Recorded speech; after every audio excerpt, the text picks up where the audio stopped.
हाँ बच्चों, हम लोग एक क्वेश्चन नंबर 1 पे, आपके सामने क्वेश्चन होना चाहिए जब मैं क्वेश्चन कर रहा हूं तब, ठीक है।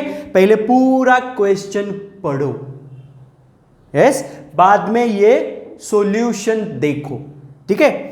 कोई भी फाइनल अकाउंट का क्वेश्चन सॉल्व करते समय आपको ट्रायल बैलेंस दिया जाएगा एंड एडजस्टमेंट्स दी जाएगी। तो पहले हम लोग सभी एडजस्टमेंट्स करेंगे, बाद में जाएंगे ट्रायल बैलेंस पे, ठीक है। तो शुरू करते हैं क्वेश्चन नंबर 1। मैं क्वेश्चन पढ़ता हूं। The trial balance of Mrs Deepali as on 31st December 2013 was as follows. मतलब ये मिसेस दीपाली का ट्रायल बैलेंस और उसके बिजनेस के रिलेटेड एडजस्टमेंट्स दिए। तो शुरू करें एडजस्टमेंट्स के साथ, यस। पहला एडजस्टमेंट दिया है, सॉरी ये मिसेस दीपाली का नहीं है, सॉरी ये है अमर केमिकल्स। ये अमर करके एक बिजनेस है, अमर नाम का इंसान है, उसका बिजनेस है अमर केमिकल्स, ठीक है। तो अमर केमिकल्स रिलेटेड ये जो दिया है trial balance as on 31st March 2014। अभी ध्यान से देखना, कभी कभी आपको ट्रायल बैलेंस 31st December का भी दे सकते, 31st December का। इसका मतलब साल शुरू हुआ जनवरी में, खत्म हुआ 31st December को। तो ये सब कुछ 31st December का बनेगा,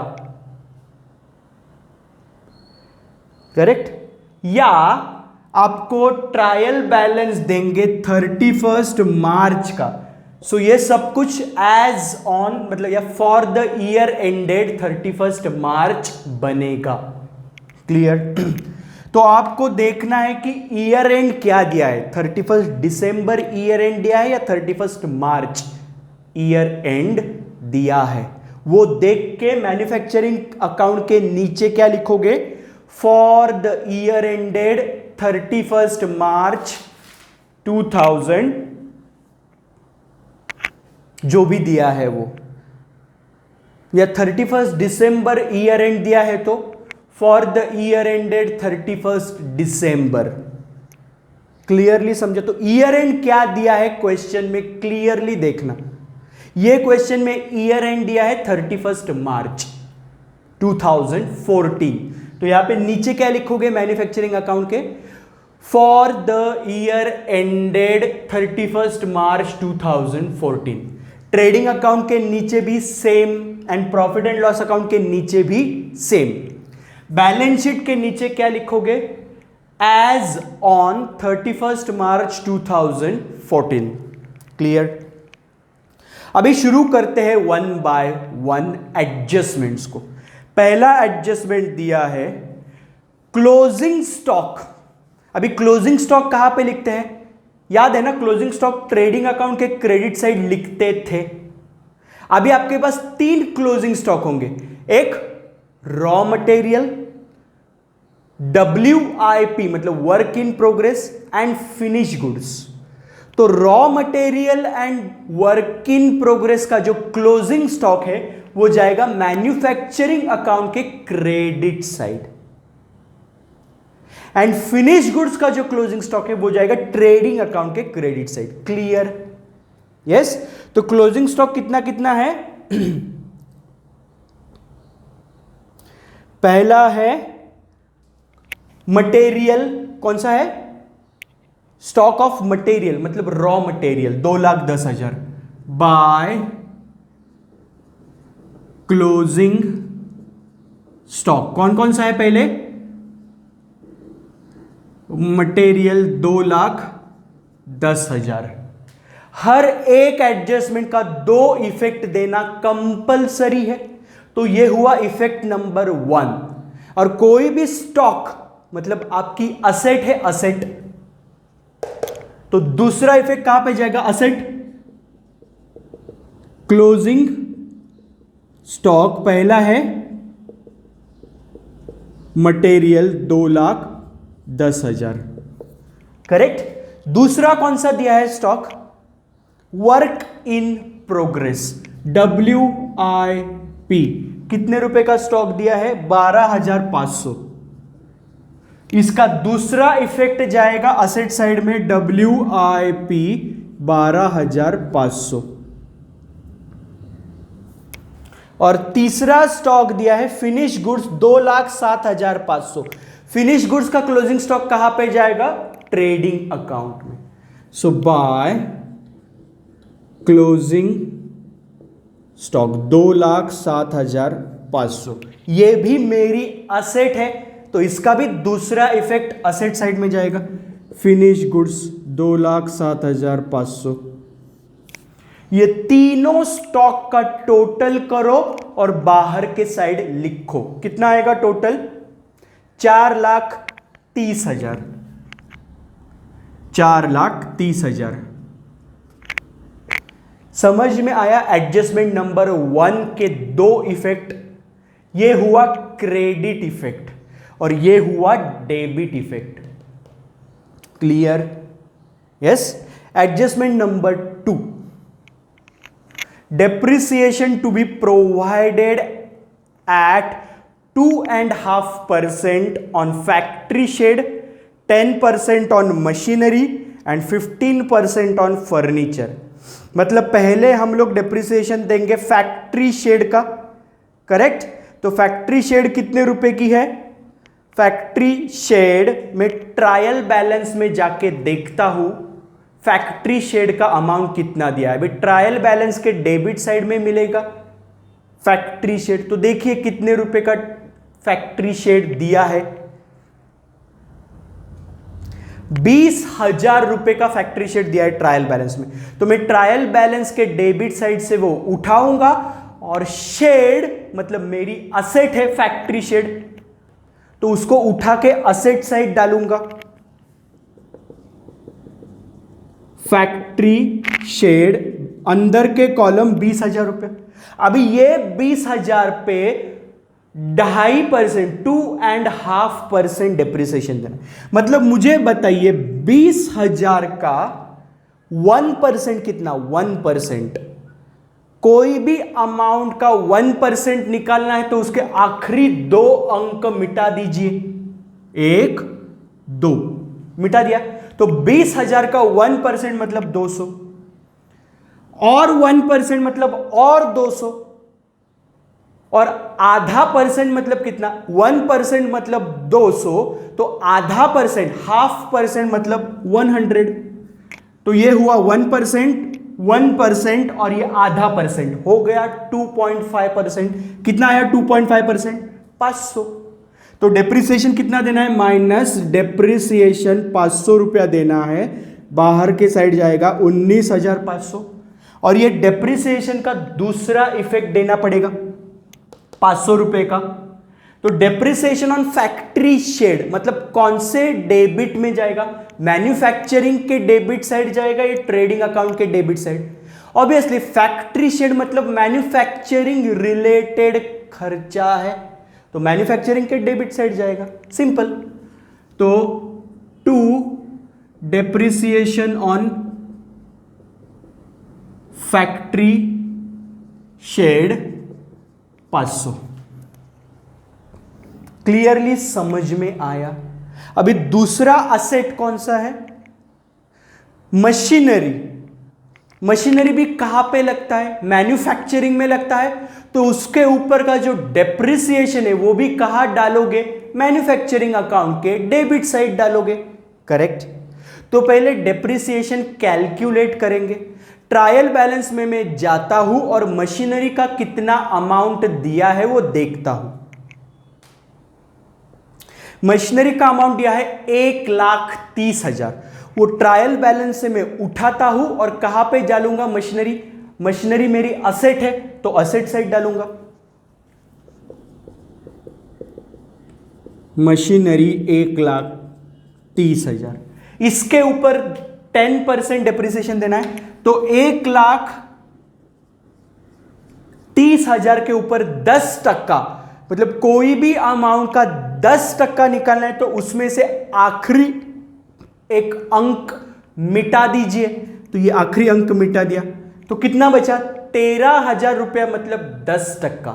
तो कितना डेप्रिसिएशन देना है? माइनस डेप्रिसिएशन 13,000 रुपया। तो 1,17,000 रुपया बाहर जाएगा और 13,000 कहां पे जाएगा डेप्रिसिएशन? मैन्युफैक्चरिंग के debit side, to depreciation on machinery 13,000। समझ में आया आपको? दूसरा इफेक्ट ये है, कौन सा effect? Credit effect. Asset side मतलब डेबिट साइड, डेबिट साइड से माइनस किया, देखो माइनस, तो क्रेडिट इफेक्ट हुआ, और ये डाला डेबिट साइड तो हुआ डेबिट इफेक्ट। समझ में आया? Credit effect and debit effect. हर एक एडजस्टमेंट के दो इफेक्ट देने ही है, उसमें से एक डेबिट इफेक्ट होना चाहिए, दूसरा क्रेडिट इफेक्ट होना ही चाहिए। क्लियर? यस। आगे बढ़ते हैं। आगे देना है फर्नीचर पे 15%। अभी पहले मैं ट्रायल बैलेंस में जाके फर्नीचर को उठाता हूं और फर्नीचर मेरे लिए असेट है तो असेट साइड डालूंगा। फर्नीचर कितने रुपए का फर्नीचर दिया है? 8,000 रुपया। तो फर्नीचर असेट साइड में डालूंगा 8,000। इसके ऊपर डेप्रिसिएशन देना है 15%। तो 8,000 का 10% मतलब कितना? 10। आखिरी एक जीरो हटा दो तो 800 रुपया मतलब 10%। 5% मतलब 10% का आधा, मतलब 800 का आधा मतलब 400 रुपया, तो हुआ 1,200 रुपया। ये हुआ 10%, ये हुआ 5%, दोनों मिलाएंगे तो 15% हुआ। मतलब कितना रुपया डेप्रिसिएशन देना है? 1,200 रुपया। तो माइनस डेप्रिसिएशन 1,200 रुपया देंगे तो 6,800 रुपया जाएगा बाहर। और ये 1,200 रुपया कहाँ जाएगा बोलो? फर्नीचर प्रोडक्शन में नहीं लगता, फर्नीचर ऑफिस में लगता है, ऑफिस। इसका मतलब फर्नीचर के ऊपर का डेप्रिसिएशन कहां पे जाएगा बोलो? यस, फर्नीचर के ऊपर का डेप्रिसिएशन जाएगा प्रॉफिट एंड लॉस अकाउंट के debit side. So to depreciation on furniture 1,200 रुपए। समझ में आया? ये दो लगते हैं फैक्ट्री में, प्रोडक्शन में, उसके लिए उसके ऊपर का डेप्रिसिएशन मैन्युफैक्चरिंग अकाउंट के डेबिट साइड दिखाया। लेकिन फर्नीचर लगता है ऑफिस में, इसके लिए उसके ऊपर का डेप्रिसिएशन कहां पे दिखाया? प्रॉफिट एंड लॉस अकाउंट के डेबिट साइड। क्लियर? यस। तो यहां पे एडजस्टमेंट नंबर 1 हो गया। अभी एडजस्टमेंट नंबर 2। सॉरी, ये था एडजस्टमेंट नंबर 2। अभी जाते हैं एडजस्टमेंट नंबर 3। बोला है रिपेयर्स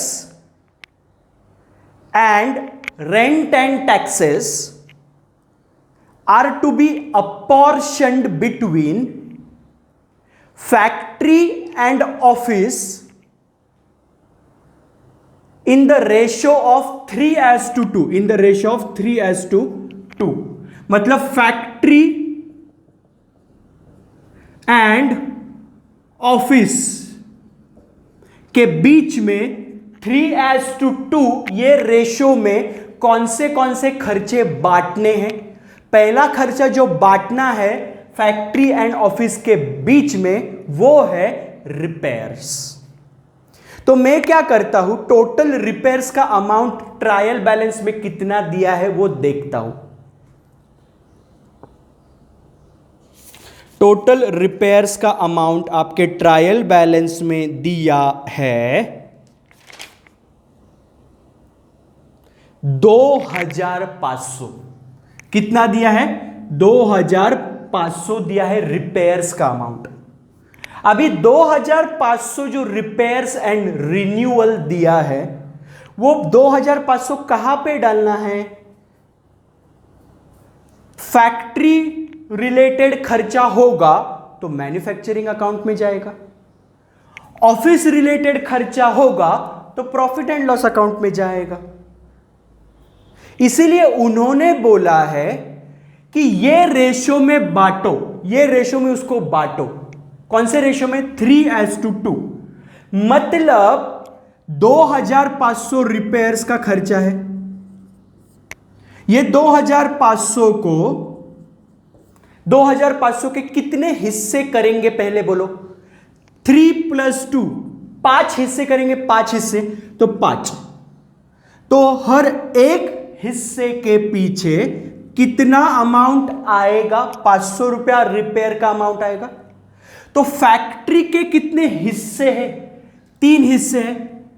तो एक हिस्से के पीछे 500 रुपया, तो 3 हिस्से के पीछे कितना रुपया आएगा? 500 मल्टीप्लाइड बाय 3, मतलब 1500 रुपया आएगा। तो रिपेयर का 2500 में से 1500 रुपया खर्चा कहां पे दिखाना है? फैक्ट्री में। सो 2 रिपेयर्स 1500। और ऑफिस के लिए कितने हिस्से हैं? 2। तो 500 मल्टीप्लाइड बाय 2, मतलब 1000 रुपए का रिपेयर का खर्चा दिखाना है प्रॉफिट एंड लॉस अकाउंट में। सो 2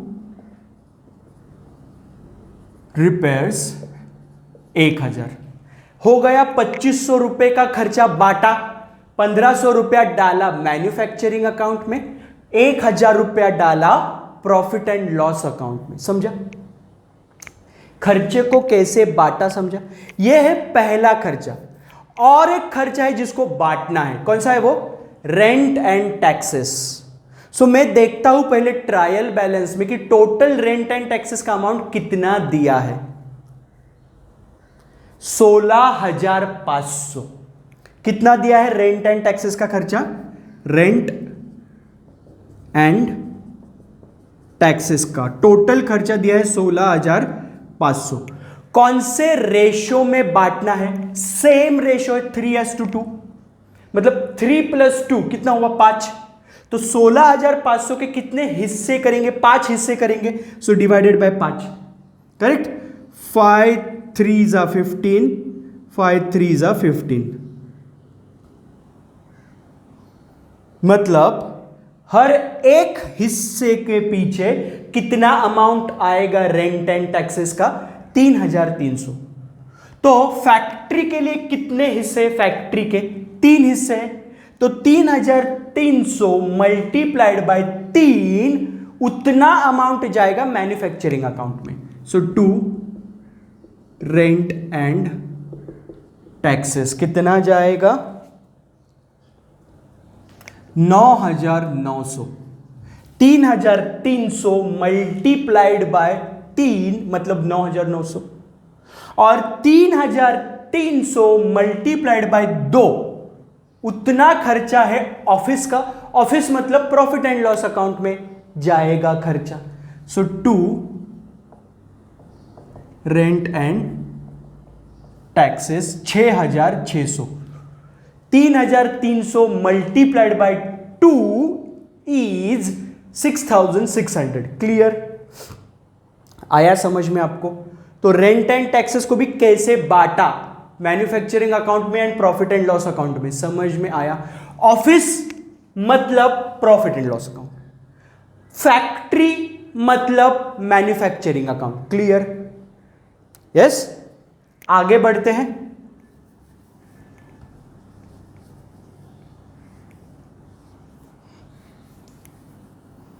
यस, नाउ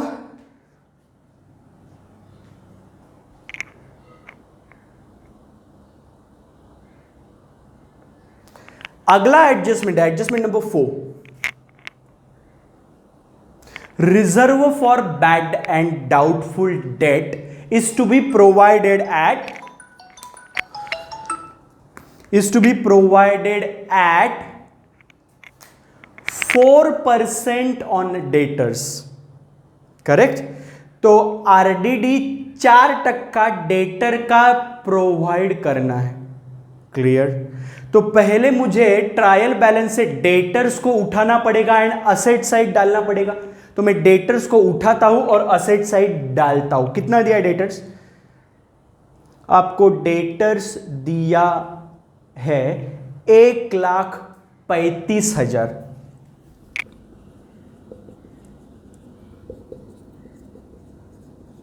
उसमें से आरडीडी मतलब नुकसान, तो वो माइनस करूंगा आरडीडी। तो 1,35,000 का 4%, 4 मतलब कितना आएगा? 1,35,000 का 1% कितना आएगा? 1%। आखिरी के 2 जीरो हटा दो। 1% मतलब 1,350। तो 4% मतलब मल्टीप्लाइड बाय 4।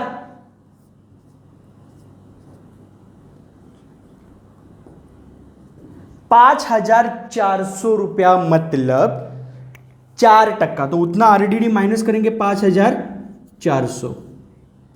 क्लियर। तो 1,29,600 जाएगा बाहर के कॉलम में। करेक्ट।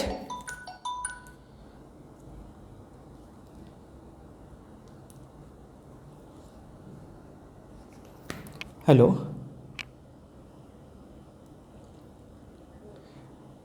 ऐक ना, मी व्हिडिओ रेकॉर्डिंगमध्ये आहे, तुला करू जरा थोड्या वेळाने? बोल.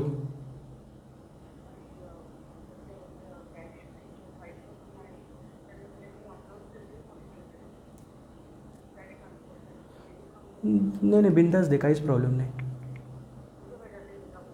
अकाउंट नंबर दे, बँकेचं नाव दे, IFSC कोड दे, बस.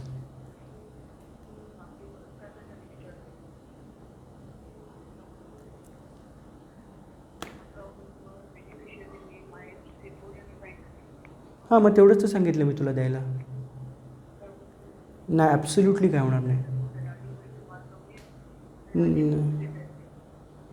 दे, बिंदास दे, काहीच होणार नाही. No problem at all. ठीक आहे, ठीक आहे. Something is better than nothing. हां, अरे नो प्रॉब्लेम.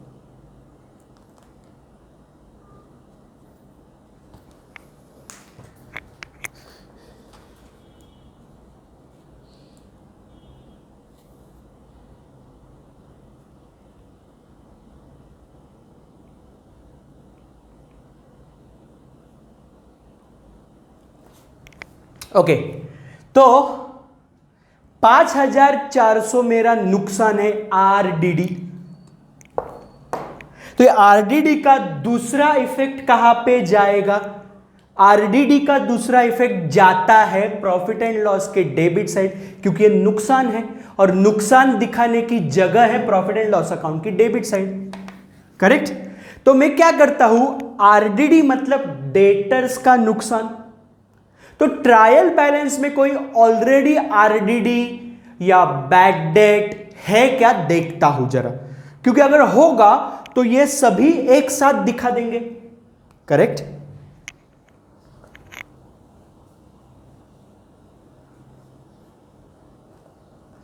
देखो, है ट्रायल बैलेंस के क्रेडिट बैलेंसेस में आरडीडी है और वो है 5,000 रुपया. तो अभी देखो मैं क्या करता हूं और कैसे करता हूं. ये आरडीडी जो है ना, इसको मैं अभी नाम दूंगा न्यू आरडीडी, क्योंकि ट्रायल बैलेंस में जो ऑलरेडी है उसको फिर हम लोग अभी नाम देंगे ओल्ड आरडीडी. क्लियर. तो ये न्यू आरडीडी को उठाता हूं और ये नुकसान है, तो नुकसान दिखाने की जगह है ये टू न्यू आरडीडी. कितना है? 5,400 अंदर के कॉलम में लिखा. ठीक है. अभी जो ओल्ड आरडीडी, जो ट्रायल बैलेंस के क्रेडिट बैलेंसेस में दिया है ना, वो आरडीडी, उसको ओल्ड आरडीडी नाम दिया. तो मुझे बताइए, वो आरडीडी को क्रेडिट बैलेंस है, ट्रायल बैलेंस के क्रेडिट साइड है, तो किसी क्रेडिट साइड जाना चाहिए वो. लेकिन दूसरा तरीका क्या है कि क्रेडिट साइड ना दिखाते हुए आप डेबिट साइड से माइनस करोगे तो भी क्रेडिट इफेक्ट ही मिलता है. करेक्ट. तो मैं ओल्ड आरडीडी को क्रेडिट साइड ना दिखाते हुए डेबिट में से माइनस कर रहा हूं, प्रेजेंटेशन अच्छा दिखने के लिए, करेक्ट। तो -5000, तो बाहर के साइड जाएगा 400। क्लियरली समझ में आया आपको? यस। अगला एडजस्टमेंट है insurance premium cover a period of 1 month in advance. अभी उस क्या बोला है मैं आपको बताता हूं। इंश्योरेंस का ट्रायल बैलेंस में अमाउंट कितना दिया है, देखो इंश्योरेंस का अमाउंट का, इंश्योरेंस का टोटल अमाउंट दिया है 3900।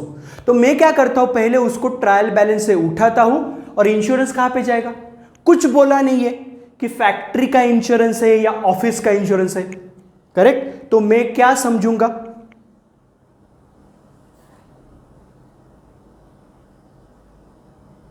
कुछ बोला नहीं है तो मैं समझूंगा कि ये ऑफिस इंश्योरेंस है, करेक्ट। तो 2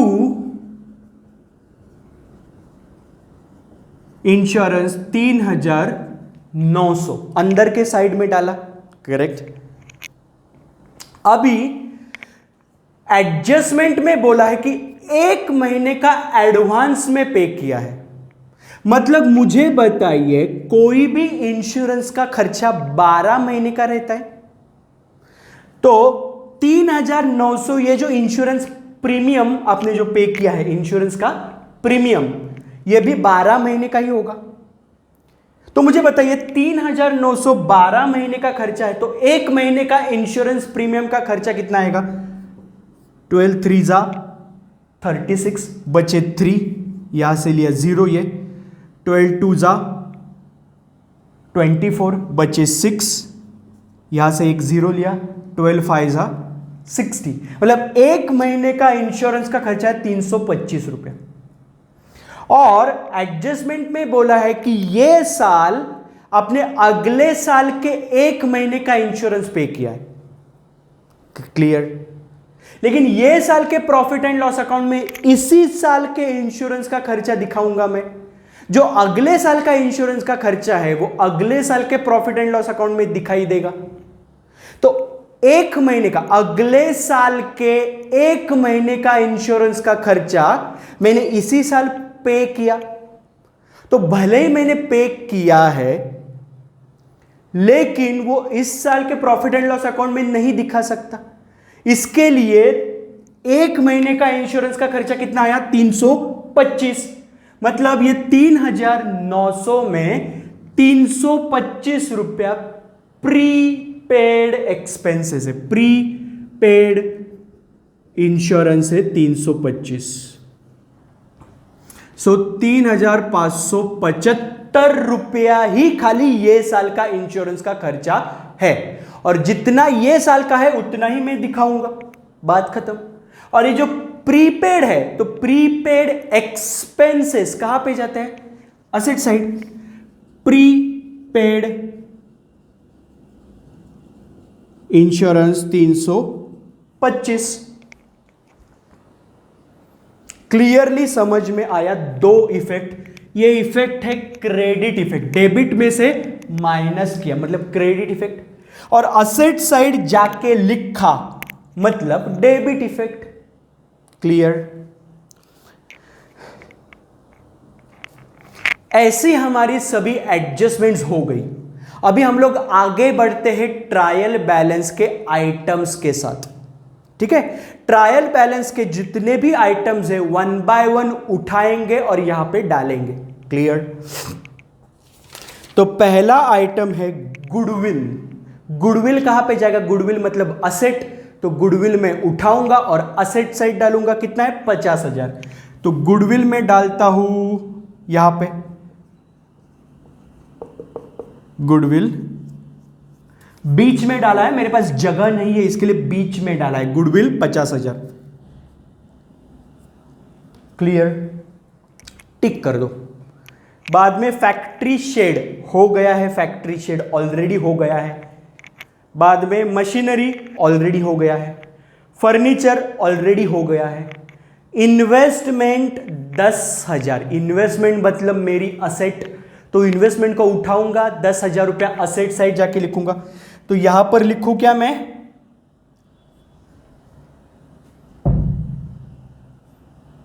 कहां पर लिखूं, जगह ही नहीं है मेरे पास।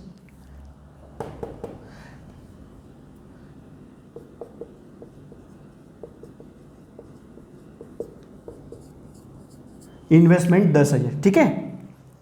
बाद में कैपिटल, कैपिटल उठा के कहां पे डालते हैं, लायबिलिटी साइड में। 1,95,000, क्लियर। बैंक लोन, बैंक से लोन लिया है, क्रेडिट बैलेंस है, देखो क्रेडिट बैलेंस मतलब बैंक को ये लोन चुकाना है, करेक्ट। आपको मैंने असेट क्या है एंड लायबिलिटी क्या है उसका डेफिनेशन बताया था।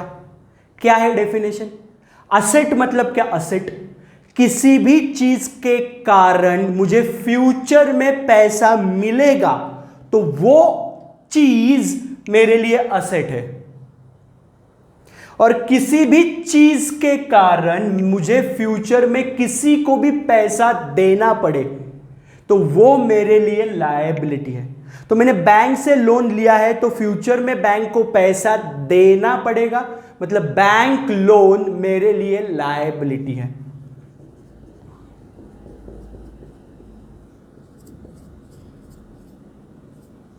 क्लियर। क्रेडिटर्स मतलब ये लोगों को भी फ्यूचर में पैसा देना है तो क्रेडिटर्स भी लायबिलिटी है।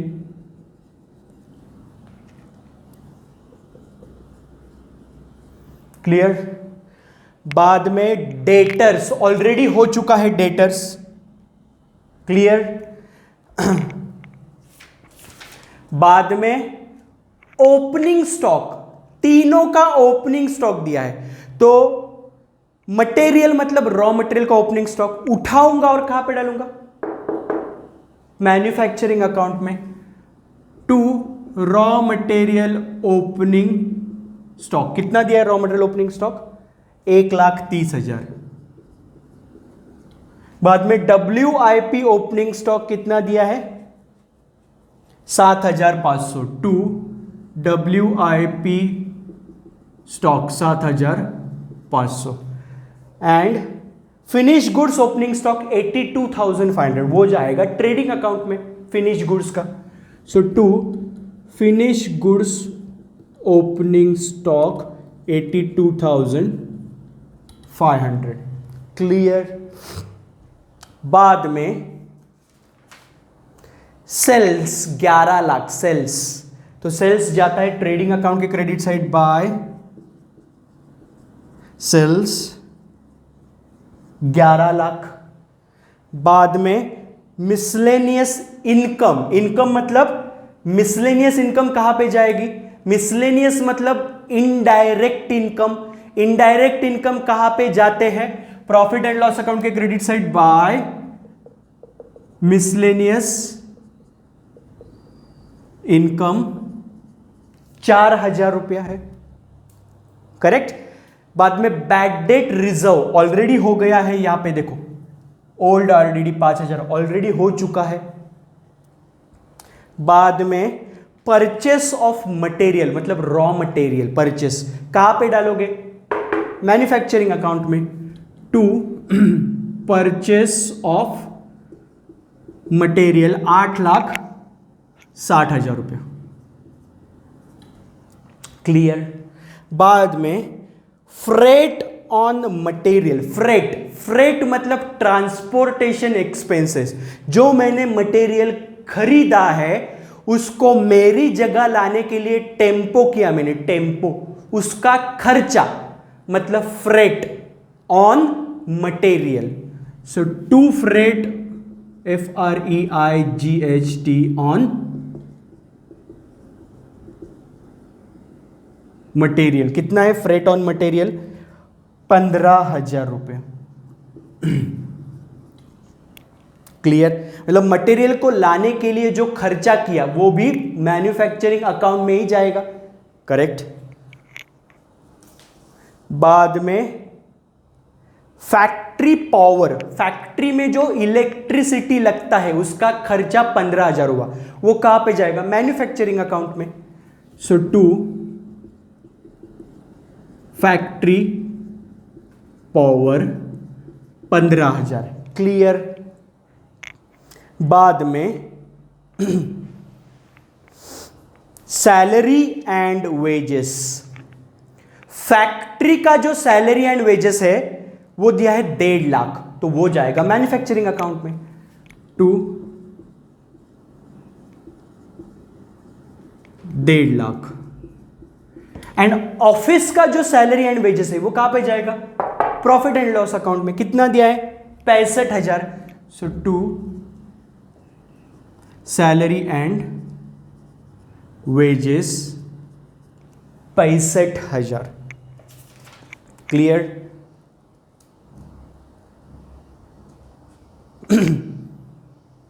बाद में आगे दिया है रिपेयर्स एंड रिन्यूअल्स, ऑलरेडी हो चुका है रिपेयर्स एंड रिन्यूअल्स, ये देखिए रिपेयर्स एंड रिन्यूअल्स बांटा था हम लोगों ने, करेक्ट। बाद में रेंट एंड टैक्सेस, उसको भी बांटा, वो भी हो गया है ऑलरेडी, क्लियर। बाद में इंश्योरेंस, वो भी हो गया है, इंश्योरेंस देखिए इंश्योरेंस का भी ऑलरेडी हो चुका है। बाद में है जनरल एक्सपेंसेस 18,100, कहां पे डालोगे? General expenses profit and loss account में। सो टू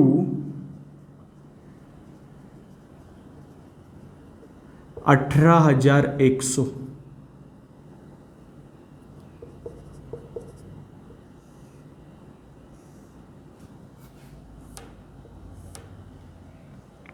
क्लियर, यस।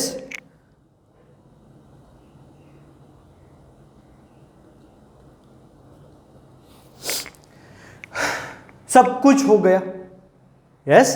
अभी क्लोजिंग शुरू करते। क्लोजिंग पहले क्लोज करेंगे मैन्युफैक्चरिंग अकाउंट, और जितना मुझे मैन्युफैक्चरिंग करने के लिए खर्चा आया वो खर्चा मैं मैन्युफैक्चरिंग अकाउंट से ट्रांसफर करूंगा ट्रेडिंग अकाउंट में, ठीक है। अभी डेबिट साइड का टोटल करोगे, उसमें से क्रेडिट साइड माइनस करोगे तो मिलेगा कॉस्ट ऑफ प्रोडक्शन। ये जो कॉस्ट ऑफ प्रोडक्शन यहां पे मिलेगा वो यहां से कहां पे ट्रांसफर करोगे? ट्रेडिंग अकाउंट के डेबिट में। टू कॉस्ट ऑफ प्रोडक्शन यहां पे आएगा, तो पहले हम लोग कॉस्ट ऑफ प्रोडक्शन निकाल ले, करेक्ट।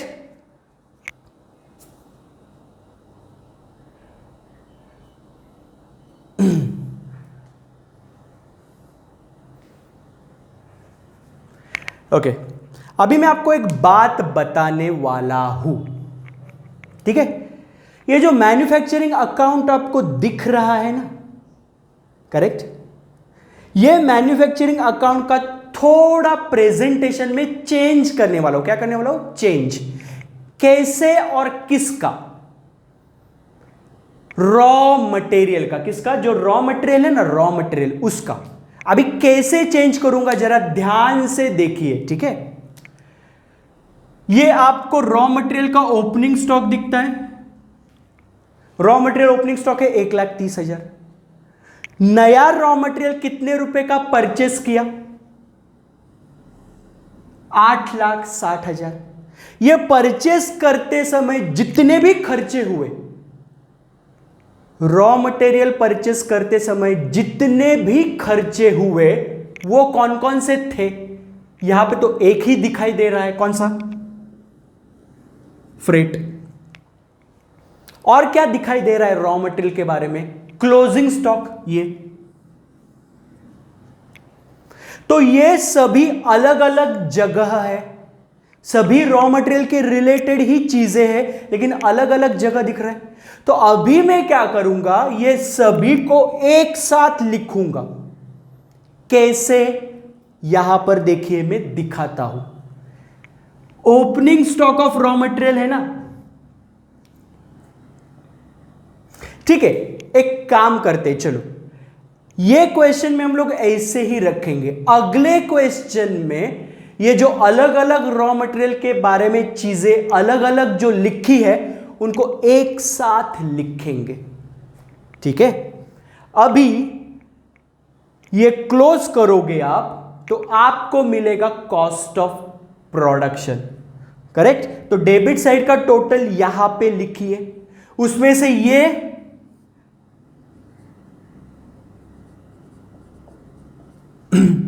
दो चीजें 2,22,500 माइनस कीजिए तो मिलेगा कॉस्ट ऑफ प्रोडक्शन। करेक्ट, तो 10,14,900 10,14,900 इतना आता है कॉस्ट ऑफ प्रोडक्शन। ये यहां से कहां पे ट्रांसफर होगा? ट्रेडिंग अकाउंट के डेबिट साइड में ट्रांसफर होगा 10,14,900। क्लियरली समझ में आया? यस। अभी ट्रेडिंग अकाउंट क्लोज करेंगे, डेबिट साइड का टोटल ज्यादा है तो लॉस, क्रेडिट साइड का टोटल ज्यादा है तो प्रॉफिट। तो देखते हैं कौन सी साइड का टोटल ज्यादा है। क्रेडिट साइड का टोटल ज्यादा है, मतलब प्रॉफिट आएगा, ग्रॉस प्रॉफिट आएगा। कितना है क्रेडिट साइड का टोटल? 13,07,500। ये दोनों साइड पहले मैं लिख लूंगा 13,07,500। इसमें से डेबिट साइड का टोटल माइनस करूंगा, ये दो चीजें माइनस करूंगा तो मिलेगा gross profit. So to gross profit कितना आएगा? Gross profit 2,10,100, 2,10,100। ये ग्रॉस प्रॉफिट ट्रेडिंग अकाउंट से प्रॉफिट एंड लॉस अकाउंट के क्रेडिट साइड आएगा बाय ग्रॉस प्रॉफिट 2,10,100। अभी profit and loss account close करूंगा। करेक्ट, तो profit and loss account close करूंगा तो क्रेडिट साइड का टोटल ज्यादा है तो कितना है? 2,14,100, 2,14,100। ये दोनों साइड लिख लूंगा।